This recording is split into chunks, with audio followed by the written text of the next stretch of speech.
Alam nyo ba guys na ang tangkong ay kaya ring mabuhay sa tag-init? Hindi nyo yun nalalaman guys.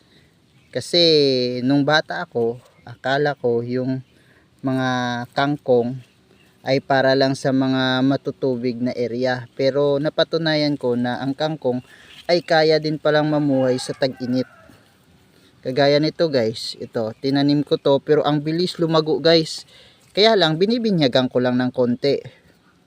Pero hindi naman palagi. Pero matibay siya sa tag-init guys. Kahit na sabihin natin, kahit saan siya mapunta sa matubig man na lugar o sa tag-init ay kaya niyang mabuhay.